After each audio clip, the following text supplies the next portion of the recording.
ตัสสะภะคะวะโตอะระหะโตสัมมาสัมพุทธัสสะนะโมตัสสะภะคะวะโตอะระหะโตสัมมาสัมพุทธัสสะนะโมตัสสะภะคะวะโตอะระหะโตสัมมาสัมพุทธัสสะปุญญานิปันโนกัสสมิงปฏิทาโหนติปานินันติ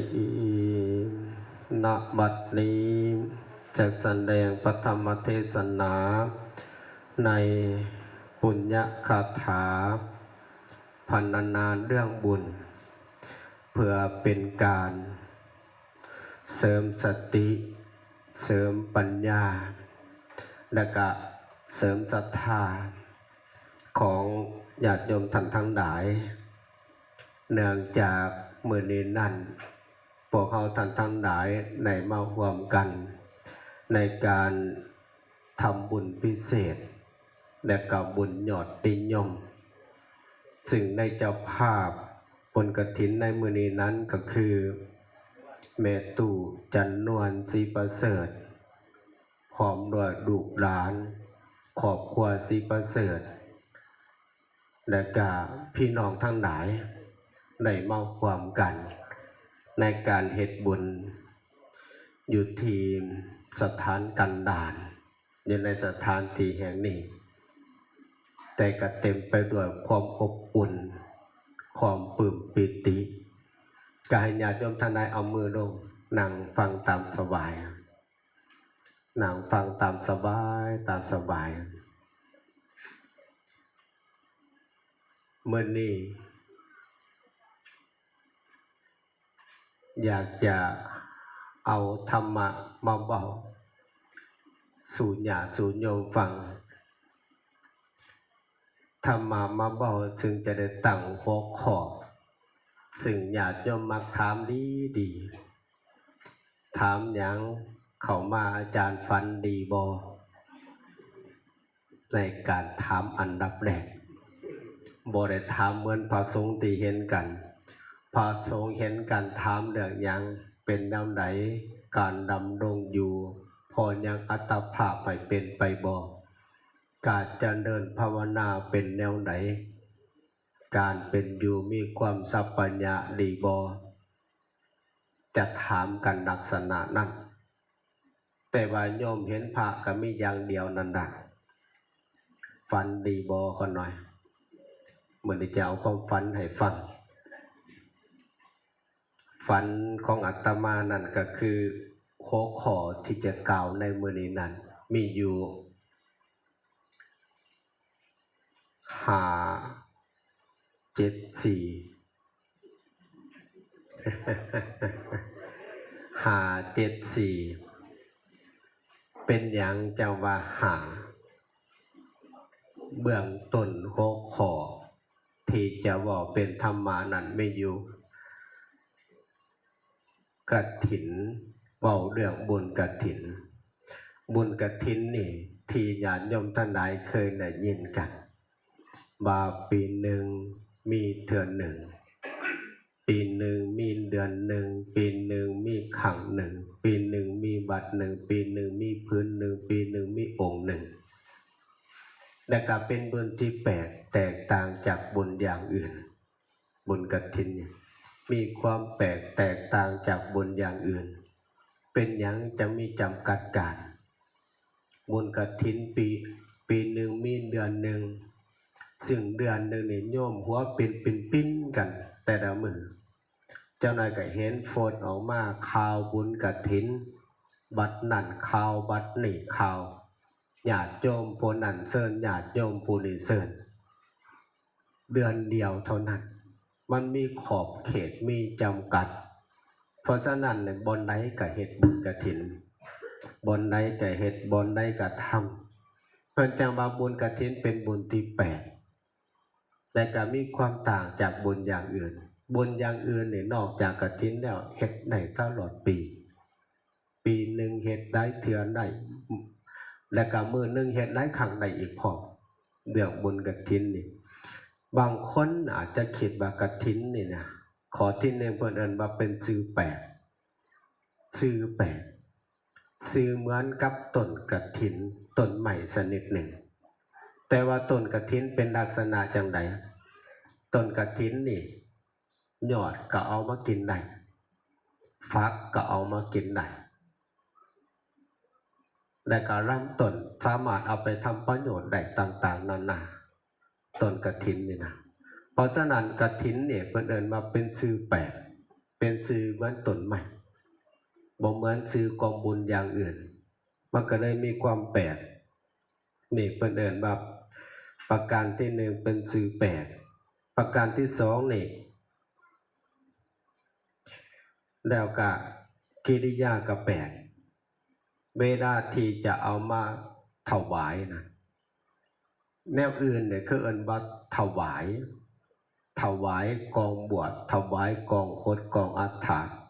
ถวายน้ำดื่มถวายจริงต่างๆแต่ว่ากฐินนี่บ่แม่นถวายเป็นคำว่าทอดใส่คำว่าทอดกฐินบ่ได้ใส่คำว่าถวายญาติโยมจะได้ยินบ่เฮาว่าไปทอดกฐินกันโมยมาเอาในกฐินมาทอดมาขัวมาจืนได้เป็นคำของเฉพาะของกัดบุญกฐินใส่ชื่อว่าคำว่าทอดต้องไปทอดเอาบ่ได้ว่าไปถวายเพิ่นจะเอิ้นว่ากิริยากับแปลกเวลากับแปลกที่อาตมาได้เว้าไปมันมีขีดจำกัดการตั้งแต่แฮมเดือน11แฮมคำหนึ่งเป็นต้นไปจนหอดเดือน12เพ่งเบิดเขตบุญถัดดวนเนี่ยก็เตื้อเบิดเขตกฐินและก็ข้อที่3นี่ของที่ไปทอดนี่ของที่ไปทอดไปไข่นี่ก็แปลกอีกบ่คือสิ่งอื่นอีกที่ครูบาอาจารย์ได้สนทนากันเมื่อคืนนี้อย่างดุเดือดเป็นหยังจังว่ามีความในการที่ไปทอดนะมีความแปลกสิ่งที่เป็นหัวใจของงานนี่แท้ๆนั่นก็คือผ่ากฐินก็คือผ่าไก่นี่เป็นหัวใจของงานสิ่งทั้งหลายทั้งปวงเป็นบริบาลกฐินทั้งนั้นจะเป็นต้นจะเป็นหยังก็ตามที่อยู่ตอนหน้าญาติโยมนี่เพิ่นเอิ้นว่าเป็นเครื่องบริวารเฮ็ดเฉพาะผ่าอย่างเดียวได้บ่ผ่าอย่างเดียวกันได้แต่ว่าเฮาอยู่ผู้เดียวมีความสุขบ่แน่นอนแหละอยู่ผู้เดียวบ่มีความสุขต้องมีหมู่มีพรรคมีพวกต้องมีเพื่อนสหายมันจังสิมีความสุขคันอยู่ผู้เดียวนี่กินผู้เดียวอยู่ผู้เดียวนอนผู้เดียวนักหนาก็หาผู้เดียวนี่แน่นอนแหละมีแต่ความทุกข์เพราะฉะนั้นมันจะมีบริวารมันจะมีบริวารกฐินมีบริวารเครื่องต่างๆนานาเพราะฉะนั้นของที่ทอดเป็นหัวใจแท้ๆก็คือผ้าไตรจีวรผ้าไตรจีวรก็บ่แม่นทั้งเบิดอีกเลือกเอาพื้นใดพื้นหนึ่งในหันที่จะมาการกฐินนี่ก็คือหัวใจข้อที่3แล้วข้อที่4นี่เวลาทอดก็แปลกเวลาทอดก็แปลกทอดกฐินในพรรษาใดบ่เคยได้ยินบ่โอ้ยวัดถ้ำจันไดนี่ได้ยินข่าวว่าทอดกฐินอยู่ในพรรษาบัดนาดีได้ยินข่าวว่าทอดกฐินอยู่ในเดือน3เพ็งบ่มีแม่นบ่มีเฉพาะในเดือน11แฮมหอดเดือน12ออกใหม่เท่านั้นเพราะมันขีดมีกำหนดการของมันมีจำกัดแต่เพียงเท่านั้นและก็อานิสงส์กฐินนี่กับแปลกอีกอานิสงส์อย่างอื่นได้เฉพาะญาติโยมได้อานิสงส์เฮ็ดบุญกองบวชเฮ็ดบุญกองพดเฮ็ดบุญผ้าป่าเฮ็ดบุญหยังก็ตามถ้าบ่แม่นบุญกฐินนี่จังได้อานิสงส์เฉพาะญาติโยมเท่านั้นพระสงฆ์จะบ่มีส่วนใด แต่ว่านี่ได้อานิสงส์ทั้งสองฝ่ายได้อานิสงส์ทั้งญาติโยมกันได้ทั้งพระสงฆ์กันได้อานิสงส์อย่างใดอานิสงส์สองฝ่ายเขาเคยได้ยินแต่ว่าอานิสงส์แต่แท้นั่นนะเป็นอานิสงส์แบบไหนอานิสงส์ของพระสงฆ์นี่มี5อย่างเมื่อคืนนี้ครูบาอาจารย์เพิ่นบอกไปแล้วแต่จะทวนคืนให้ญาติโยมผู้ที่บ่ได้เข้ามาเมื่อคืนนี้อานิสงส์ของพระสงฆ์เนี่ยเพิ่นเอิ้นว่า1สะดวกในการไป2สะดวกในการใช้3สะดวกในการสรร4สะดวกในการเก็บและก็5สะดวกในการหักสะดวกในการไปสะดวกในการใส่สะดวกในการเก็บสะดวกในการใส่สะดวกในการหักษาการเก็บมี5อย่างนี่เป็นอานิสงส์ของพระภิกขุที่จำพรรษาบ่ขาดแล้วได้อนุโมทนากฐินได้อานิสงส์อยู่5อย่าง5อย่างมีอายุการหอดใสบ่แม่นตลอดชีพเลย5อย่างนี่อายุการของเพิ่นนั่นก็คือตั้งแต่มื้อการกฐินมื้อได้อนุโมทนามื้อนั้นน่ะเป็นต้นไปจนฮอดเดือน4เพ็งเดือน4เพ็งจึงค่อยเบิดเขตกฐินแล้วสิ่งที่ญาติโยมก็คงอยากจะรู้ว่าของโยมได้เป็นแนวไหนเฮ็ดบุญมาแล้วผู้ขาดสิได้อานิสงส์แบบใดแน่ญาติโยมก็คงอยากจะรู้แต่ว่าอานิสงส์ของโยมหันมีหลายอย่างของโยมแต่อาตมาจะยกขึ้นมาเพียงแต่10อย่างอานิสงส์กฐินของโยมนี่นะ1นั่นเพิ่นว่าเดินทางไปก็มีความสะดวกสบายไปทางไหนก็บ่มีความขัดสนในการเดินทางด้วยอานิสงส์ของบุญกฐิน2เดินทางไปแล้วนอกจากความสะดวกสบายแล้วไปในสถานที่นั้นก็จะมีผู้คนต้อนรับขับสู่เป็นอย่างดีให้ความอบอุ่นให้ความการต้อนรับให้ห้อยยิ้มที่เป็นมิตรให้วาจาที่เป็นสหายให้นำจิตนำใจที่เป็นสิ่งที่ผูกพันไมตรีในข้อที่3แล้วข้อที่4นี่เพิ่นเอิ้นว่าข้อที่3นี่มีเสื้อผ้าอาภรณ์อุดมสมบูรณ์เสื้อผ้าอาภรณ์อุดมสมบูรณ์เนื่องจากที่เฮาได้ถวายผ้ากฐินก็จะมีสิ่งเหล่านี้ข้อที่4นี่ทรัพย์สมบัติเพิ่มพูนเป็นคนร่ำคนรวยเป็นคนหามีทรัพย์สมบัติด้วยอานิสงส์ที่เฮาถวายผ้ากฐินข้อที่5สามารถรักษาทรัพย์สมบัติไว้ได้พาราซาบ่มายึดไปโจรบ่มาปล้นแล้วก็นอกจากนั้นไฟธรรมศาสตร์บ่มาทำได้เพราะมันมีความมั่นคงของกฐินนี่นะมันมีความมั่นคงแล้วข้อที่6นี่เกิดมาสันใดก็จะเป็นคนผิวพรรณสวยงามเกิดมาในภพชาติผิวพรรณของเฮานี่นะก็จะบ่เป็นคนจอยเกินไปบ่เป็นคนผอมเกินไปคันเป็นเนื้อเป็นหนังแต่ก็บ่ดำเกินไปบ่อ้วนเกินไป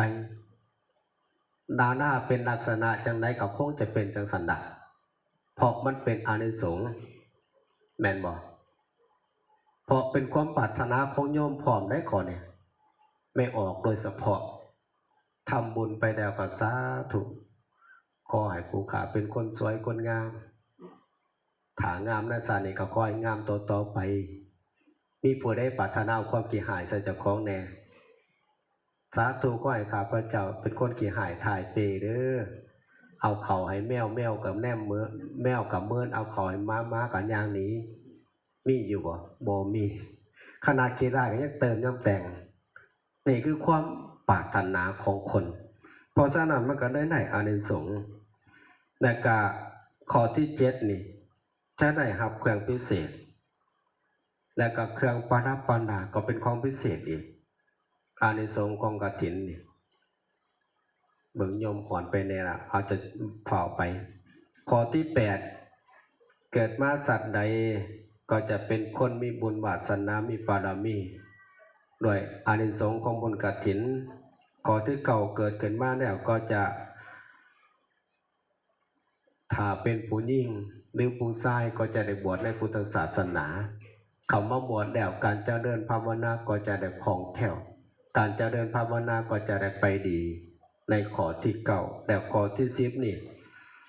เกิดขึ้นมาก็จะได้บ่ไปตกต่ำบ่ไปเป็นสัตว์เดรัจฉานเปรตอสุรกายสัตว์นรกจะบ่ไปอบายภูมิทั้ง4เกิดขึ้นมาก็จะได้ท่องเที่ยวอยู่ในโลกมนุษย์และก็สวรรค์ด้วยอานิสงส์ของการถวายผ้ากฐินนี่ก็คือ5ข้อได้เด็กข้อหนึ่งฮะ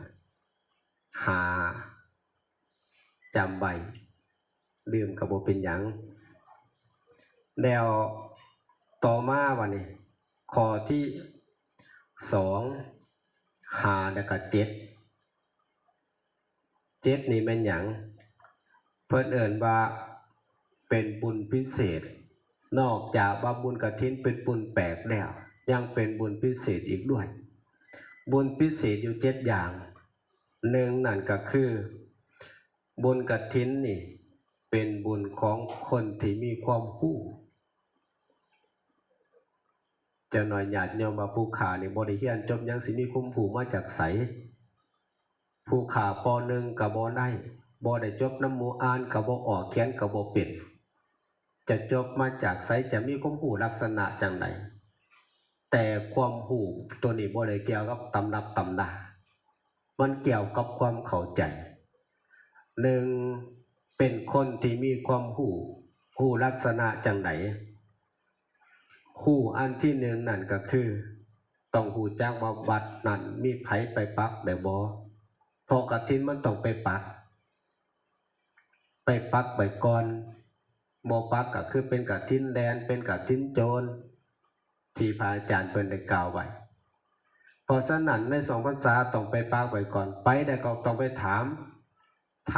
สมภารอยู่ในหั่นแหละท่านอาจารย์ในวัดของท่านพระอาจารย์นี่มีผู้ปักกฐินแล้วบ่ถ้าได้รับคำตอบว่าบ่มีขอหน่อยคันบ่มีแล้วขอหน่อยขอปักกฐินก็เขียนใบประบรณาใบปักไว้แล้วเพิ่นรับเอาเพราะฉะนั้นเป็นบุญของคนที่มีความรู้คันคนบ่มีความรู้ลักษณะจังซี่ได้ยินข่าวว่าวัดป่าถ้ำพระจันไดนี่เพิ่นเฮ็ดบุญกฐินมีการปักกฐินกำหนดมื้อแล้วคนบ่มีความรู้เป็นลักษณะจังได๋เข้ามาอยากมาถอดยามใดก็เข้ามาคันเข้ามาแล้วบ่เป็นกฐินจะเป็นบุญชนิดอื่นไปบางคนนี่มาไหว้พระอยู่ในถ้ำจันไดแห่งนี้มาขอพรได้โชคได้ลาภกับเมื่ออยากจะมาเฮ็ดต่อยอดก็บ่ได้บุญกฐินนี่ได้เฉพาะเขตสำนั้นเป็นบุญที่มีคนมีความรู้ข้อที่2เป็นบุญที่องค์สมเด็จพระสัมมาสัมพุทธเจ้าทรงอนุญาตเพราะสมัยก่อนนี่พระพุทธเจ้าพระสงฆ์ทั้งหลายเป็นผู้เฮ็ดกฐินกันเป็นผู้เบื้องต้นในการเฮ็ดกฐินก่อนที่จะมาสู่ญาติสู่โยมนี่เพราะฉะนั้นพระพุทธเจ้าอนุญาตเนื่องจากไผไปขอนางวิสาขามหาอุบาสิกาได้ไปถามได้ไปกราบทูลถามกับองค์สมเด็จพระสัมมาสัมพุทธเจ้าว่าข้าแต่พระองค์ผู้เจริญบุญกฐินนี่นะเฮ็ดได้เฉพาะพระสงฆ์เท่านั้นบ่ญาติโยมอุบาสกอุบาสิกาเฮ็ดบ่ได้บ่ขะหน่อยพระพุทธเจ้าเพิ่นตรัสว่าบ่แม่นแนวนั้นเฮ็ดได้ทุกคนทุกเพศทุกวัยคนหนุ่มก็เฮ็ดได้คนเฒ่าก็เฮ็ดได้ขอแต่มีศรัทธาในการเฮ็ดเพราะฉะนั้นเรื่องบุญกฐินนี่ความเข้าใจของญาติโยมมีหลายต่อหลายเข้าใจลักษณะจังไดเข้าใจว่าบุญกฐินเป็นบุญของผู้เฒ่าต้องมีอายุ60ปีขึ้นไป70ปีขึ้นไปจังคอยเฮ็ดบุญกฐินได้คนยังหนุ่มยังน้อยเหมือนพวกเฮาเจ้าข่อยนี่เฮ็ดบ่ได้เนื่องจากหยังเฮ็ดไปแล้วอายุจะสั้นความเข้าใจผิดต้องเป็นผู้เฒ่าเท่านั้นต้องเป็นผู้มีอายุหลายเท่านั้นผู้อายุน้อยๆนี่บ่เหมาะแก่การเฮ็ด กฐินเว้ากันจังซี่ที่จริงบุญกฐินมันเว้าเรื่องศรัทธาของผู้คนบ่มีศรัทธาเฮ็ดบ่ได้ถามว่าคนนำคนรวยมีหลายบ่มีหลายแต่เขาเหล่านั้นบ่ได้เฮ็ดเนื่องจากยังศรัทธาบ่มีเป็นบุญของผู้ที่มีศรัทธาเท่านั้นเรื่องบุญกฐินในข้อที่2แล้วข้อที่3นี่บุญกฐินเป็นบุญของพระผ่าขาดเป็นหยังจังว่าเป็นบุญของพระผ่าขาดพระสงฆ์จะได้เปลี่ยนจีวรกระช่วงเทศกาลกฐินมีโอกาสได้เปลี่ยนเนื่องจากคณะสงฆ์จะได้มาตกลงปรงใจกันบ่แม่นของญาติโยมผู้ที่มีศรัทธาคิดอยากศรัทธาองค์นี้ศรัทธาเจ้าอาวาสศรัทธาลูกวัดเจาะจงให้เจ้าอาวาสหรือลูกวัดองค์ใดองค์หนึ่งในวัดนั้นบ่ได้มันขึ้นกับพระสงฆ์ที่จะเลือกเพ่นกันในการที่จะมาคัดสรรกันมาเบิ่งสีผ้าองค์ไหนที่มีผ้าเก่าองค์ใดที่มีผ้าสำรุดผ้าขาดองค์ใดที่มีผ้าตาปลายจังซี่พระสงฆ์ในการได้มอบให้แก่องค์นั้นไปอันนี้มันเป็นอานิสงส์แล้วข้อที่4เป็นบุญของผู้ที่สละให้ของญาติโยมทั้งหลายบุญกฐินนี่นอกจากที่มีศรัทธานอกจากที่มีความรู้แล้วต้องมีความสละให้อีกต้องมีความสละในการให้ของโยมถ้าเป็นคนดำคนรวยผ้าไตรจีวรในราคาสำนีมันบ่เหมาะสมแก่ตระกูลแก่ครอบครัวของข้าพเจ้าอยากจะเอาสิ่งที่มันหลายคนหันไปเป็นหัวใจกฐินเส้นมีฐานะเอารถไปเอารถราคาแพงๆไปตั้งไว้ต่อหน้าวัดนั่นน่ะไปโซ่ไว้ต่อหน้าพิธีนั่นน่ะมาข้าพเจ้าครอบครัวของข้าพเจ้าขอเอารถนี่เป็นหัวใจกฐินได้บ่ได้เพราะมันบ่แม่นแนวเพราะพระพุทธเจ้าเพิ่นบัญญัติว่านอกจากผ้าแล้วที่จะเป็นหัวใจกฐินสิ่งอื่นเป็นบริวารไป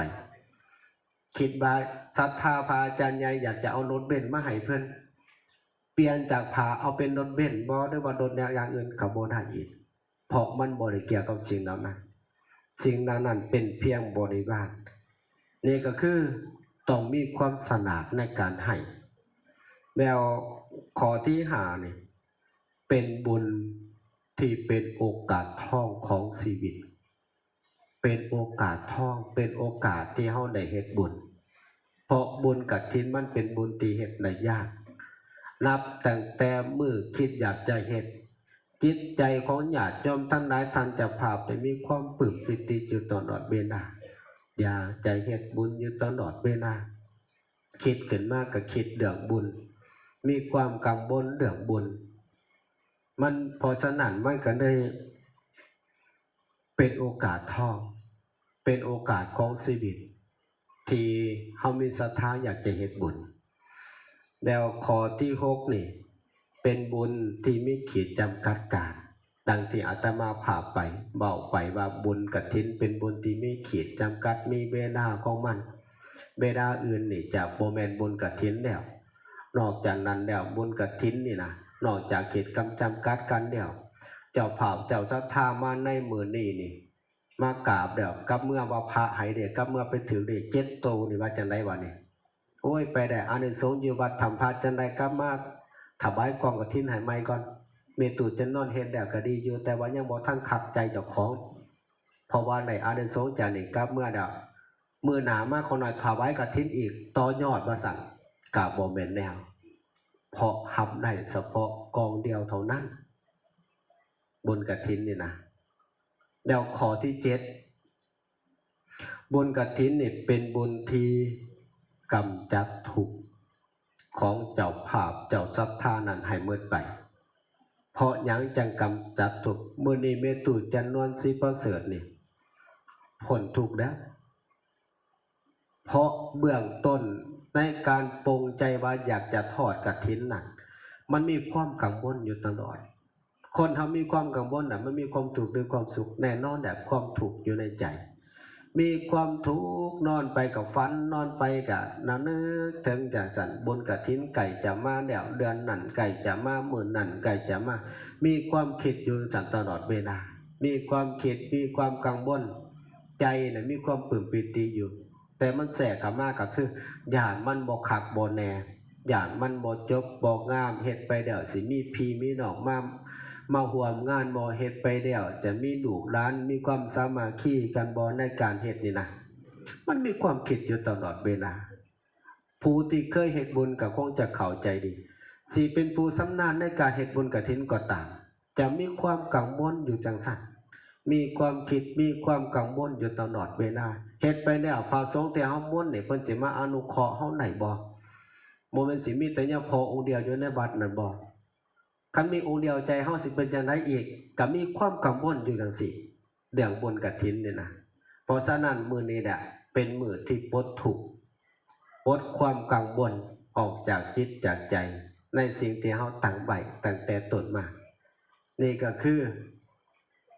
บุญยอดนิยม7ข้อ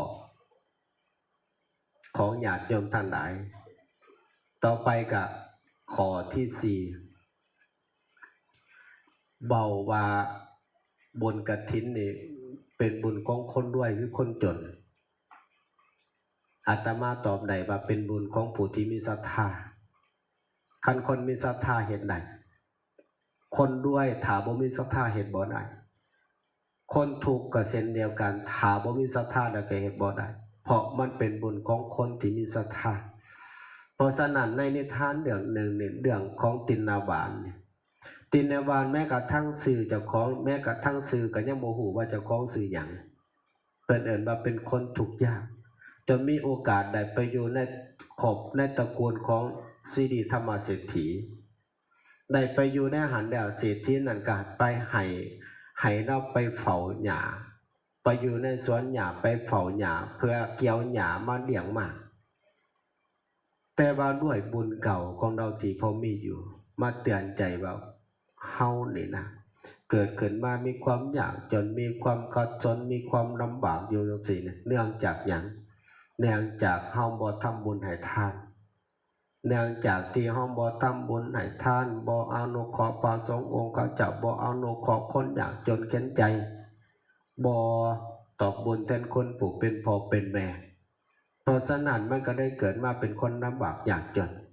ปัญจมาคนพาลบ่ให้ทานปกอดยากจนบัณฑิตชนกวนยากจนจึงขนขวายในการให้ทานเมื่อได้คิดจังสีแล้วก็ได้ว่าเอาล่ะเมื่อตอนนี้เฮาเข้ามาอยู่ในสถานที่นี้แล้วเฮาได้เขากินมื้อละมื้อนึงเทื่อนึงแล้วเฮาจะแบ่งเขานั่นออกเป็น2ส่วนหนึ่งเฮาจะเอาไว้กินเองส่วนหนึ่งถวายแก่พระสงฆ์องค์เจ้าถวายแก่พระสัมมานาสีพราหมณ์เป็นการทำบุญให้ทานของเจ้าของก็ได้เฮ็ดอยู่สั่นมาเฮ็ดไปแล้วก็เกิดความปลื้มปิติเกิดความสุขใจอยู่สั่นจนได้ยินหอดหูของพระราชาของเศรษฐีน่ะได้ยินแล้วก็ได้มาเบิ่งได้ถามว่าเขาเอาให้กินน่ะมีพอกินบ่ก็บ่พอประทังชีวิตได้อยู่เพราะผู้ขาเนี่ยแบ่งเป็น2ส่วนก็คือบอกไปว่าส่วนหนึ่งให้แก่ตนเองส่วนหนึ่งถวายแก่สัมมณะสีพราหมณ์ก็ได้เศรษฐีเนี่ยเห็นจังซั่นน่ะก็เกิดศรัทธานำก็แบ่งให้อีกเป็น2ส่วนแบ่ง2ส่วนแบ่ง3ส่วนให้กันแล้วก็แบ่งตามลำดับคิดว่าเฮาเองก็ได้กินแล้วถวายทานก็ถวายไปแล้วแต่ว่าคนยากจนคือเฮายังมีหลายเฮ็ดจังไดเฮาจะให้คนเหล่านี้ได้กินก็ได้เอาอาหารนั่นให้แบ่งออกเป็น3ส่วนให้แก่คนยากจนยากจนคนเข็ญใจได้กินคือกันก็ได้เฮ็ดอยู่สั่นตลอดมาจนดังออกพรรษาเศรษฐีนั้นมีความดำริอยากจะเฮ็ดบุญให้ทาน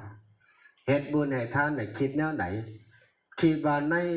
ช่วงนี้เป็นเทศกาลของบุญกฐินกันได้ไหนว่า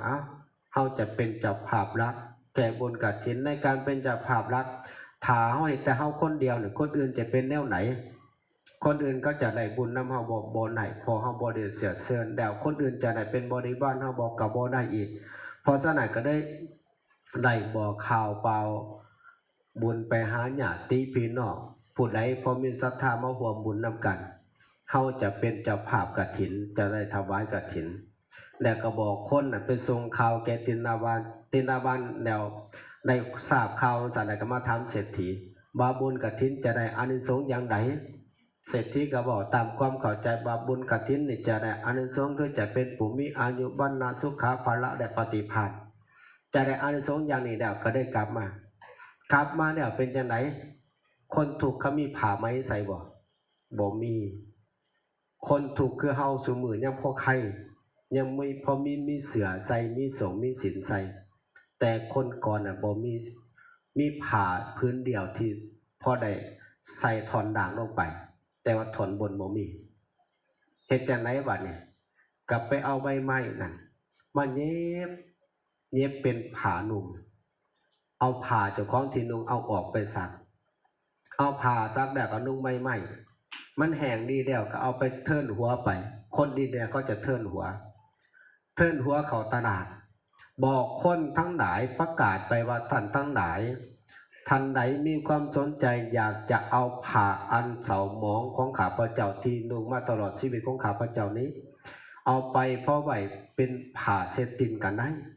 หรือบ่เอาไปผ้าเช็ดตีนก็ไปเช็ดฝุ่นเช็ดหยังก็ได้หรือบ่นั้นก็สิทิ่มไว้จังไดก็ได้จะเอาไปปกไปห้องสิ่งใดสิ่งหนึ่งก็ได้เบาจังสิประกาศไปในตลาดน่ะแล้วคนทั้งหลายมีความหัวเนาะเย้ยบาตินนาวานนี่สงสัยเพี้ยนแล้วสติเพี้ยนแล้วสงสัยเป็นบ้าเด้อบ่จักคนหยังสิเอาผ้าเปลือกใหม่มานุ่งทั้งที่มีผ้านุ่งเป็นหยังจังไปเอาเปลือกใหม่มานุ่งเอาใบใหม่มานุ่งแล้วเอาผ้าเทิ่นซื้อหัวไปเจ้าขายเฮาเจ้าข่อยสิเฮ็ดบ่เขาเว้ากันซั่นแล้วก็พากันหัวหลอกกันไปตินาบานบอกว่าท่านทั้งหลายอย่าหัวขนข้าพเจ้าเด้อข้าพเจ้าจะทุกข์แต่ในศาสตร์นี้แหละในภพศาสตร์ต่อไปข้าพเจ้าจะบ่เป็นลักษณะอีกแล้วบ่เป็นแบบนี้อีกแล้วข้าพเจ้าจะทุกข์แต่ในศาสตร์นี้ศาสตร์เดียวเท่านั้นเบาจังซี่แล้วก็เจ้าขายผ้าไปจนมีตาเฒ่าผู้นึงเห็นแล้วก็เกิดความสงสัยแต่บ่ฮู้ดอกว่าสิเอาผ้านั้นมาเฮ็ดหยังก็เพราะแต่ว่าหันพ้นจากมือของเราไปก็บอกว่าตินนาบานมานี่ตินนาบานก็ไปแล้วก็ได้มาเอาผ้ามาแล้วก็เอาเงินให้หามาซกเท่านั้นเอาผ้ามาได้ก็ถิ่มไว้อันน่ะตินนาบานได้เงินมาแล้วไปหาเศรษฐีบอกว่าทานเศรษฐีผู้ขานได้เงินมาแล้วหามาซกจะให้ผู้ขามีประกอบส่วนหยังในกองบุญของทานเศรษฐีนี้เศรษฐีนั่นก็บอกว่าเฮายังขาดอยู่เข็มกับดาบให้โตไปซื้อเข็มกับดาบเพื่อจะมาเย็บผ้าเราซื้อเข็มกับดาบเงินหามาซกกับซื้อทั้งหมดแล้วก็มาร่วมเป็นบริบาลกฐินตั้งความปรารถนาว่าขึ้นชื่อว่าความยากจนเข็นใจให้ทรัพย์กับปัญญาในบ้านนี่ในเมืองนี่ในแคว้นนี่นะคนอยากจนเหมือนข้าพเจ้าบ่มีเองเนี่ยข้าพเจ้าเป็นคนอยากจนกว่าหมู่ในแคว้นนี่ในหมู่บ้านนี่ความอยากจนเข็นใจให้ทรัพย์อัปปัญญาถ้ามีภพมีศาสตร์ขอจงอย่าเกิดอย่ามีเกิดแก่ข้าพเจ้าในการเกิดทุกภพทุกศาสตร์คนอื่นมีอย่างไหนก็ขอให้ข้าพเจ้ามีกับคนอื่นเขาเว้าจังซี่และก็สาธุในการสาธุของเตนาบานฮ้อนฮอดไผเทวดาก็เกิดความฮ้อนเฒ่าสักกะก็เกิดความฮ้อนในขณะที่เดินแห่ผ่ากฐินอ้อมเมืองเรียบร้อยแล้วถวายเรียบร้อยแล้วฮ้อนฮอดอาสนะของเฒ่าสักกะเทวดาเฒ่าสักกะเทวดานั้นแนมลงมาโลกมนุษย์ได้มีหยังกันอาสนะเฮามันจะฮ้อนจังซี่ในเมื่อเห็นอาการจังซั่นแล้วก็ลงมาแล้วบอกตินาบานโอ้ตินาบานเจ้าเป็นผู้มีบุญหลาย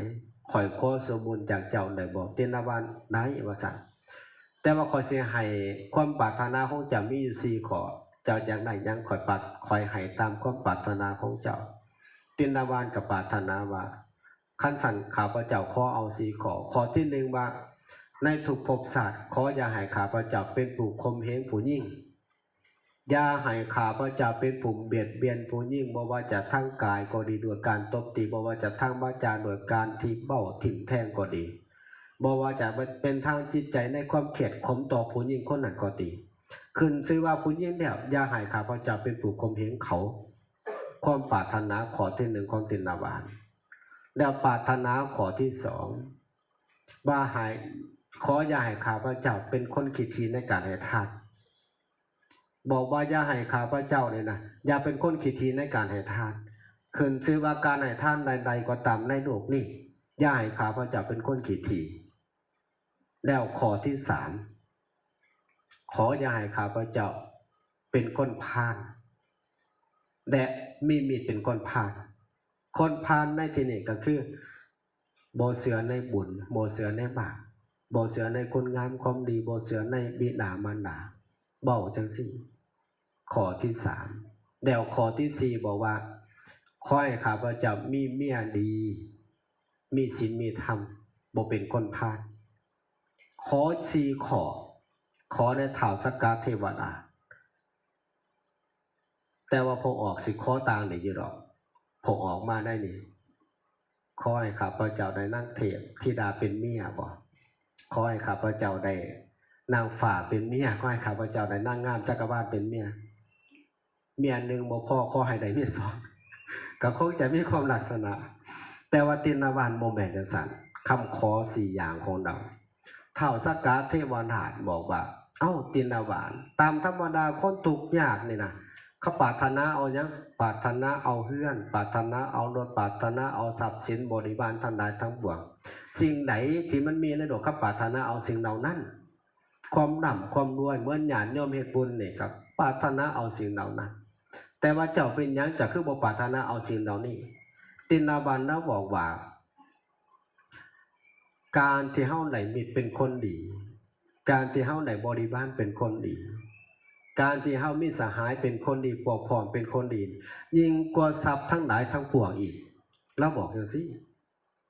เพราะฉะนั้นท้าวสักกะเทวราชนี่อนุโมทนาวาสาธุสาธุความปรารถนาของเจ้าจงสำเร็จแก่เจ้าเถิดเบาจังซี่เพียงแต่เท่านั้นแหละได้ยินฮอดชื่อเสียงของเราขจรไปฮอดพระราชาก็ให้อามาตย์นี่มาเอื้อนตินาวานกลับไปตินาวานนะบอกว่าข้าพเจ้ามีแต่ผ้าเปลือกใหม่นุ่งอยู่บ่มีเครื่องนุ่งข้าพเจ้าบ่กล้าเปิดดอกนะอายเพิ่น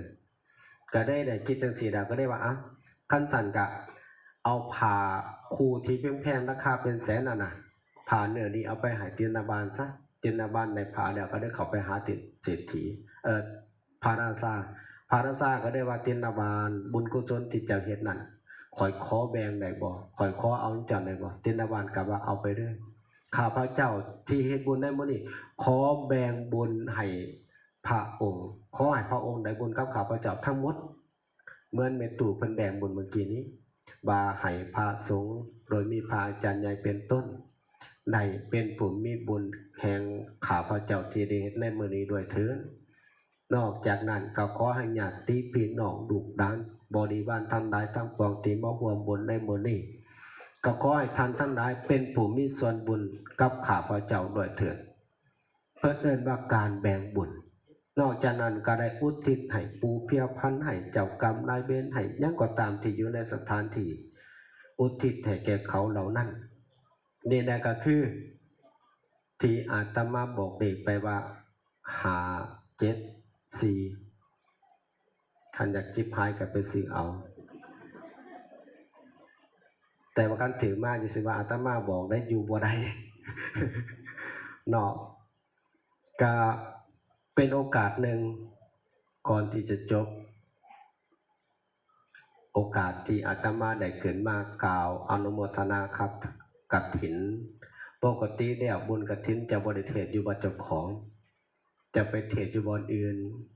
ครูบาอาจารย์ม่นไปเทศอยู่ทางในเมืองไปเทศอยู่บ่อนหันบ่อนนี่แต่ว่าปีนี้มีโอกาสได้มาเทศ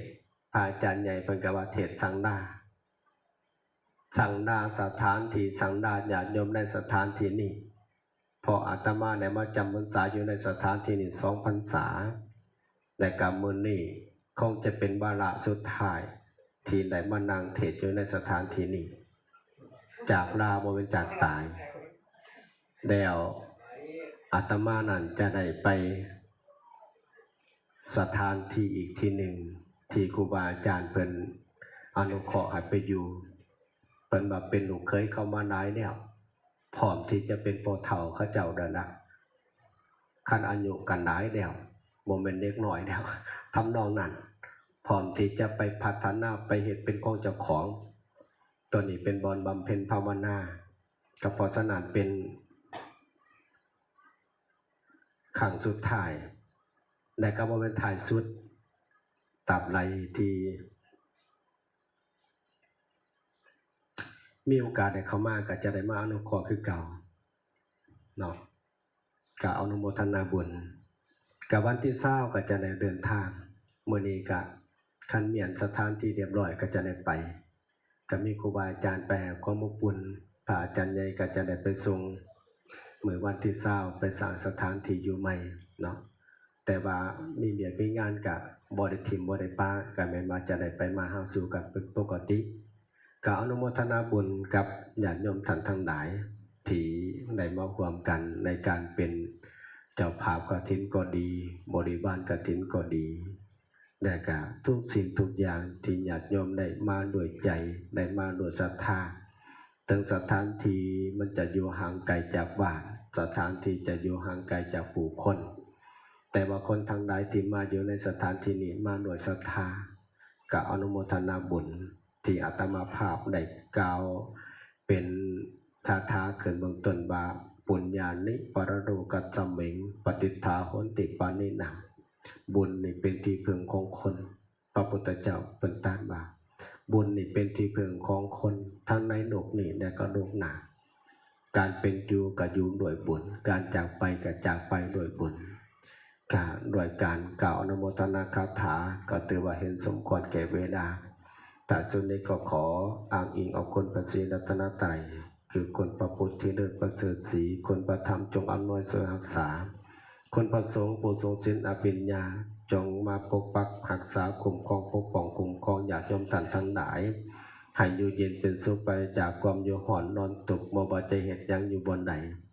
ก็อย่าได้ต่ำกว่าคนอย่าได้จนกว่าไผบ่ว่าจะอยู่บนไหนก็ขอให้ประสบผลสำเร็จในหน้าที่ในการงานทางโลกและทางธรรมด้วยพรใจอันประเสริฐโดยความเป็นสิริเป็นมงคลในชีวิตในหน้าที่ในการงานเก่า